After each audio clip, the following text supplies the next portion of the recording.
प्रिय दोस्तों नमस्कार।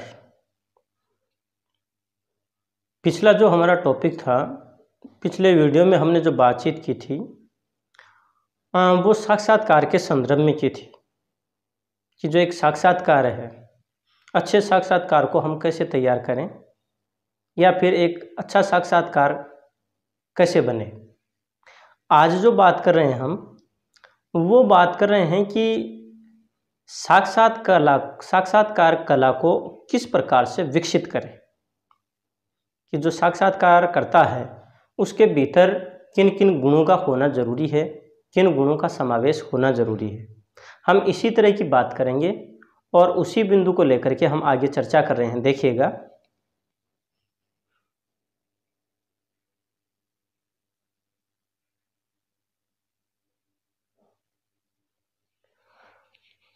साक्षात्कार लेने वाले की नम्रता, लेखन शक्ति, जिज्ञासा, बोलने की शक्ति, भाषा पर अधिकार, तटस्थता, बातें निकालने की कला, पत्र को सुनने का धैर्य, मनोविज्ञान, बदलती परिस्थितियों के अनुरूप बातचीत को मोड़ देने की कला, व्यवहार कुशलता एक अच्छे साक्षात्कार को तैयार करने में सहायक होते हैं।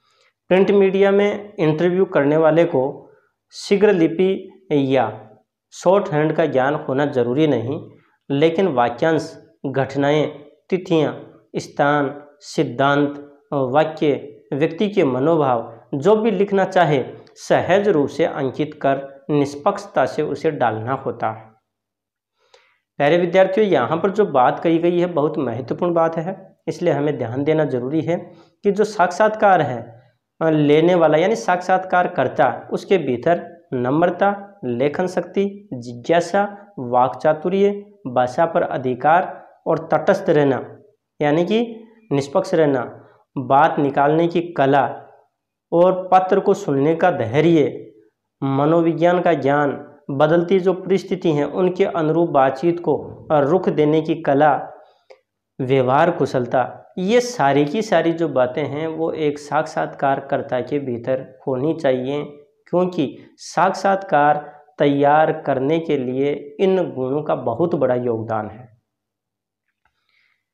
आज जो प्रिंट मीडिया है उसमें इंटरव्यू करने वाले जो लोग हैं उनको शॉर्ट हैंड या शीघ्र लिपि की कोई ज़रूरी नहीं रहती या उसका ज्ञान जरूरी नहीं है। शॉर्ट हैंड या शीघ्र लिपि ये एक ऐसी लिपि होती है जिसमें व्यक्ति जैसे जैसे बोलता चला जाता है उसी गति से व्यक्ति लिख भी सकता है।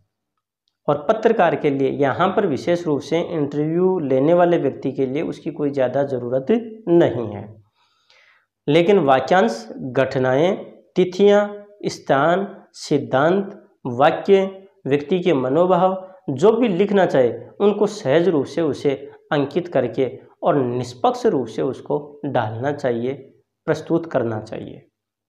उसी क्रम में देखिए,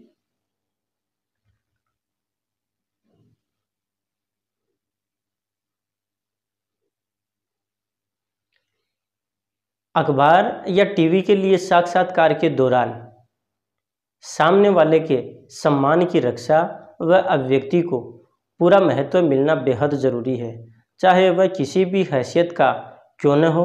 व्यक्तित्व, परिधान, भाषा की कमजोरी, शिक्षा की कमी, गरीबी के कारण उसकी उपेक्षा नहीं की जा सकती। उससे काफ़ी महत्वपूर्ण सूचनाएं व विचार मिलते हैं। किसी व्यक्ति की से साक्षात्कार करते समय घमंड, रूखापन, बात थोपना, वाचालता, कटुता, सुस्ती से परहेज करने वाले पत्रकारों ने सामने वाले के ऐसे दुर्गुणों को सहन करते हुए अच्छे साक्षात्कार प्रस्तुत करने में सफलता पाई है। कई बार इंटरव्यू देने वाले चतुर होते हैं, वे प्रश्नों को टाल जाते हैं या छिपाते हैं, तो घुमा फिराकर खूबसूरती से वह बात सामने ले आना ही एक अच्छे साक्षात्कारकर्ता की सफलता है। यहाँ पर जो एक अच्छा साक्षात्कार की सफलता किस बात पर निर्भर करती है, इस बारे में बात बताइए। यहाँ पर बताया गया है कि जैसे अखबार या टीवी के लिए जो साक्षात्कार लेते हैं उस समय अगले का जो सम्मान है उसकी रक्षा होना जरूरी है, यानी साक्षात्कार जो दाता है उसको पूरा सम्मान मिलना चाहिए और उसकी जो अभिव्यक्ति है उसकी अभिव्यक्ति को भी पूरा महत्व दिया जाना चाहिए। भले ही चाहे वह किसी भी हैसियत का व्यक्ति क्यों ना हो, उसका जो व्यक्तित्व है, उसका जो परिधान अर्थात जो उसका पहनावा, उसकी भाषा की जो कमजोरी या शिक्षा की कमी या गरीबी, उसके कारण कभी भी उसकी उपेक्षा नहीं की जानी चाहिए, उसका मजाक नहीं उड़ाया जाना चाहिए। उससे काफ़ी महत्वपूर्ण सूचनाएं और जो विचार हैं वो मिलते हैं और एक अच्छे साक्षात्कार के लिए वो बहुत ही महत्वपूर्ण हो जाते हैं या मील का पत्थर साबित होते हैं। किसी व्यक्ति से साक्षात्कार करते समय जैसे घमंड, रूखापन, बात थोपना, वाचालता, कटुता या फिर एक तरह से सुस्ती, इन चीज़ों से हमेशा परहेज करना चाहिए। एक बात। दूसरी बात, अगर साक्षात्कार दाता है और वो ये सारे जो दुर्गुण हैं उनको अगर रखता है, उसके बावजूद भी एक अच्छे साक्षात्कारकर्ता के लिए ज़रूरी है कि उनको वो सहन करते हुए और उस साक्षात्कार को प्रस्तुत करे।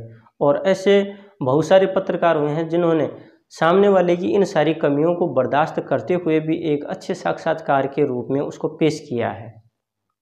वहीं पर यानी जो इंटरव्यू देने वाला जो व्यक्ति होता है वो बहुत ज़्यादा कई बार चालाकी दिखाता है या चतुर होता है, जो बात को टाल जाता है, घुमा फिरा देता है, और वहाँ पर उस बात का जवाब निकलवाना ही एक अच्छे साक्षात्कारकर्ता की सफलता होती है, उसके लिए खास बात होती है, ये उसका एक मुख्य गुण होता है।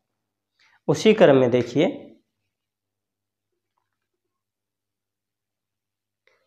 बनारसीदास चतुर्वेदी व डॉक्टर सत्येंद्र आदि का कहना था कि साक्षात्कार लिखने के बाद प्रकाशन से पूर्व उसके पत्र को दिखाकर स्वीकृति ले लेनी चाहिए, क्योंकि साक्षात्कार में व्यक्ति का आत्मसम्मान व निजता की रक्षा भी मुख्य प्रश्न है। हालांकि अधिकतर साक्षात्कार तैयार करने के बाद उनके पत्रों को दिखाया नहीं जाता, मगर उन पर कोई विवाद तब होता है जब साक्षात्कार में किसी व्यक्ति के कथन या तथ्य तोड़ मरोड़ कर समाचारों या अन्य रूप में परोस दिए जाते हैं। बड़े नेता अक्सर अपने बयान को मीडिया पर तोड़ मरोड़ कर छापने का आरोप लगाते हुए अपनी बात से मुकर जाते हैं।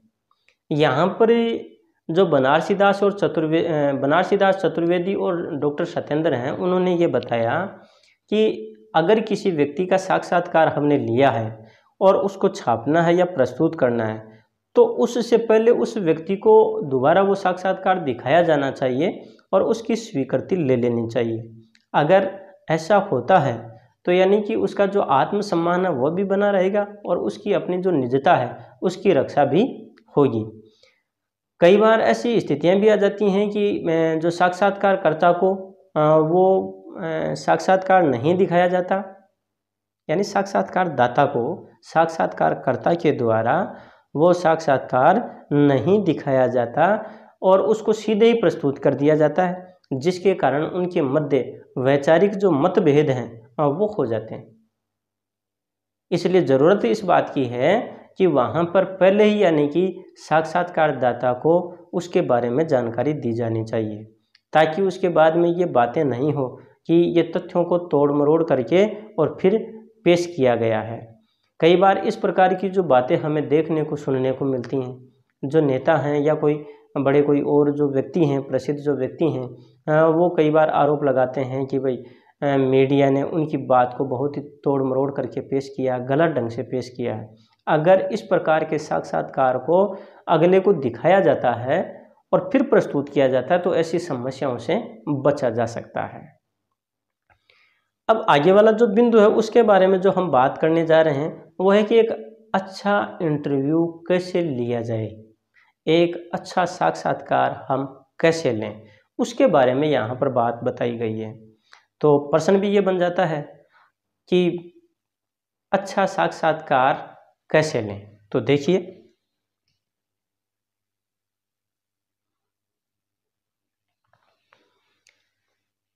प्रिंट और इलेक्ट्रॉनिक माध्यमों के लिए किए जाने वाले साक्षात्कारों में कुछ तथ्यों में समानता भी होती है, जिनका ध्यान रखना आवश्यक है। उदाहरण स्वरूप, दोनों ही माध्यमों के साक्षात्कारों के लिए प्रश्नोत्तर शैली ही अधिकतर प्रयोग में लाई जाती है। इसके लिए साक्षात्कारकर्ता को साक्षात्कार में शामिल होने से पूर्व ही संबंधित व्यक्ति के विषय से जुड़े कुछ प्रश्न तैयार करने पड़ते हैं, लेकिन पूरा साक्षात्कार बनी बनाई प्रश्नावली पर ही आधारित होने से नीरस हो जाएगा। इसलिए यह आवश्यक है कि साक्षात्कारकर्ता अपनी बौद्धिक क्षमता एवं प्रत्युत्पन्न मति के द्वारा साक्षात्कार के दौरान ही कुछ तात्कालिक सवाल भी पूछे। यानी कि एक अच्छा इंटरव्यू लेने के लिए क्या किया जाना चाहिए, इसके बारे में यहाँ पर बताया है कि प्रिंट और जो इलेक्ट्रॉनिक माध्यम हैं उनके लिए जो साक्षात्कार हैं उनमें कुछ तथ्यों में यानी समानता होती है और उनका ध्यान रखना चाहिए। यहाँ उदाहरण देते हुए बताया गया है कि दोनों ही माध्यमों में साक्षात्कार के लिए जो प्रश्नोत्तर शैली सबसे ज़्यादा प्रयोग में लाई जाती है, यानी कि साक्षात्कारकर्ता के द्वारा प्रश्न पूछा जाता है और साक्षात्कारदाता के द्वारा प्रश्न का उत्तर दिया जाता है, तो ये शैली ज़्यादातर काम में लेते हैं। और इसके लिए जो साक्षात्कारकर्ता है उसको यानी कि साक्षात्कार में शामिल होने से पहले जो संबंधित व्यक्ति है उसके बारे में एक प्रश्नावली तैयार कर लेनी चाहिए। यानी कि जो भी प्रश्न उससे हमें पूछने हैं उन प्रश्नों को पहले लिख करके तैयार कर लेना चाहिए। और यहाँ पर इस बात का भी ध्यान रखना चाहिए कि जो प्रश्नावली हमने तैयार कर ली सारी की सारी उसी के अनुरूप हम अगले से प्रश्न करते चले जाएं, ऐसा भी नहीं होना चाहिए। क्योंकि अगर ऐसा हो गया तो उस स्थिति में फिर क्या है कि उस साक्षात्कार में निरस्ता आ जाती है। इसके लिए ज़रूरत इस बात की है कि वो यानी कि जो भी प्रश्न का उत्तर दे रहा है वहाँ से यानी कि उसके उत्तर में से ही कोई ऐसा प्रश्न चुनना चाहिए और सटीक होना चाहिए ताकि उसकी निरस्ता को दूर किया जा सके और उसमें सजीवता आ जाए। वहीं पर जो बात बताई है वो बात ये भी बताई है कि जो साक्षात्कार करता है, जिसके बारे में हमने बात कर भी ली है, फिर से बात कर रहे हैं कि जो साक्षात्कार करता है वो अपनी बौद्धिक अक्षमता और प्रत्युत्पन्न मति, या इसका मतलब होता है कि हाजिर जवाबी और स्वयं यानी कि जो विचार उस समय पैदा हो जाए और उसको प्रस्तुत कर दे। तो यानी उसके द्वारा भी जो साक्षात्कार के दौरान तात्कालिक सवाल भी उसे पूछ लिए जाने चाहिए, यानी जो साक्षात्कार देने वाला उससे। और ये जो सवाल दिए गए जवाबों में से ही निकल जाते हैं और इन्हीं प्रश्नों के द्वारा साक्षात्कार में जीवंतता बन जाती है। तो उसी क्रम में आगे देखिए,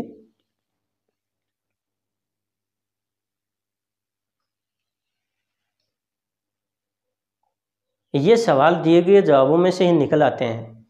इन्हीं प्रश्नों के द्वारा साक्षात्कार में जीवंतता बनी रहती है और पाठक, श्रोता या दर्शक पूरी रुचि के साथ साक्षात्कार पढ़ता, सुनता या देखता है। दोनों प्रकार के माध्यमों के लिए आयोजित साक्षात्कार में साक्षात्कारकर्ता को साक्षात्कार देने वाले का परिचय, उसके व्यक्तित्व, कृतित्व और पृष्ठभूमि के बारे में बताना चाहिए। तो यहाँ पर जो बात कही गई है वो ये है कि साक्षात्कार में सजीवता लाने के लिए, जीवंतता लाने के लिए, उसे सरस बनाने के लिए जो साक्षात्कारदाता है उससे उस समय यानी तात्कालिक बातों को ही ध्यान में रख कर के कोई ऐसा प्रश्न कर लिया जाना चाहिए और वो जो प्रश्न है वो उसके द्वारा दिए गए जो यानी जवाब है वहीं में से निकल जाता है, तो वहीं से उसको प्रश्न कर लेना चाहिए ताकि जो श्रोता, पाठक या दर्शक हैं वो पूरे मनोयोग से उसको पढ़ें, सुनें और देखें। उसी क्रम में आगे देखिए,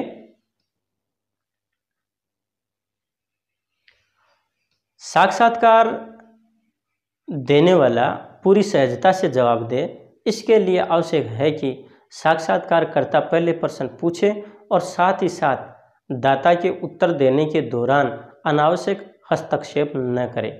यदि साक्षात्कारदाता किसी प्रश्न का उत्तर विषय से परे हटकर या अनावश्यक रूप से विस्तारित शैली में देने लगे तो उन्हें पूरी शालीनता के साथ मुख्य विषय से जोड़ने का प्रयास करना साक्षात्कारकर्ता का मुख्य कार्य है।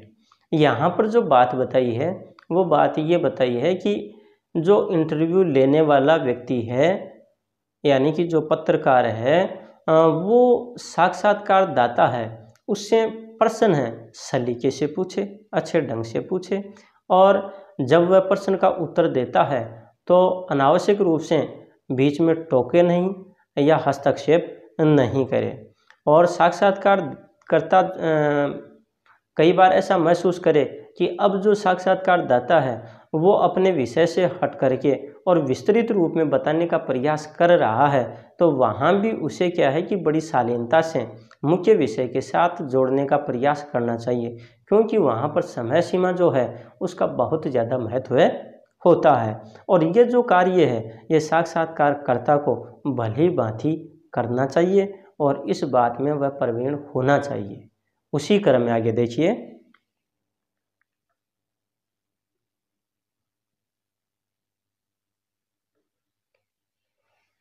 साक्षात्कार का प्रमुख आधार संवाद है, जो इंटरव्यू लेने व देने वाले की बातचीत बहस को पुष्ट करता है। जब एक लेखक अपने साक्षात्कार में परिस्थिति, पात्र का परिचय, वातावरण का चित्रण करता है तो निबंधात्मक हो जाता है। जब सामने वाला अपनी यादें बयां करने लगता है तो संस्मरण तत्व सामने आते हैं। जब लेखक अपने पात्र की वेशभूषा व व्यक्तित्व का वर्णन करने लगता है तो वह रेखा चित्रात्मक बन जाता है। जब सामने वाला किसी घटना, पात्र या परिस्थिति पर आक्रोश प्रकट करने लगता है तो आलोचना के तत्व भी दृष्टिगोचर होते हैं, मगर फिर भी साक्षात्कार एक स्वतंत्र विधा है। प्यारे विद्यार्थियों, यहाँ पर पहली जो पंक्ति है बहुत सुंदर प्रश्न के रूप में उभर करके आती है कि साक्षात्कार का प्रमुख आधार संवाद है, यानी साक्षात्कार के मध्य जो साक्षात्कारकर्ता और साक्षात्कारदाता दोनों के आपसी जो विचार हैं उन विचारों को ही प्रस्तुत किया जाता है, यानी कि उनके जो सवाल जवाब हैं वही यानी कि इसका प्रमुख आधार होता है। एक दूसरे से किए जाने वाले प्रश्नोत्तर हैं वही उसका मुख्य आधार है। और जो इंटरव्यू लेने वाला और देने वाला उनकी जो बातचीत उसको या बातचीत और जो बहस है उसको पुष्ट करता है कौन? साक्षात्कार। और इसमें यानी कि विभिन्न जो विधा हैं उनका भी ये समावेश है। बहुत सारी विधाओं का साक्षात्कार विधा में समावेश है। जब एक लेखक अपने साक्षात्कार में परिस्थिति, पात्र का परिचय या वातावरण का वहाँ पर परिचय देता है या चित्रण करता है तो वो एक तरह से निबंधात्मक विधा का गुण ले लेता है। वहीं पर अगर साक्षात्कारदाता अपनी यादों को बयां करने लगता, प्रस्तुत करने लगता है तो उसमें संस्मरण के जो तत्व हैं वो यानी कि सामने आ जाते हैं। और मान लीजिए कि जो लेखक है या जो साक्षात्कारकर्ता वो उस साक्षात्कारदाता की वेशभूषा और व्यक्तित्व का वर्णन करने लगता है तो उसमें रेखा चित्रात्मक विधा का प्रभाव आ जाता है। और जब सामने वाला यानी कि साक्षात्कारदाता किसी घटना, पात्र या परिस्थिति पर आक्रोश प्रकट करने लगता है तो वहाँ आलोचनात्मक विधा के गुण परिलक्षित होने लगते हैं। फिर भी यानी कि इतने गुणों के उसमें समाहित होने के बावजूद भी यानी जो साक्षात्कार विधा है वो अपने आप में एक स्वतंत्र विधा है। उसका अपना एक अलग अस्तित्व है, उसका अपना एक अलग स्वरूप है। तो प्यारे दोस्तों, ये बात हुई हमारी यानी इस बिंदु के बारे में, इस टॉपिक के बारे में। और अब हम आगे फिर एक नए टॉपिक के साथ फिर आपसे मुलाकात करेंगे। तब तक के लिए नमस्कार, धन्यवाद।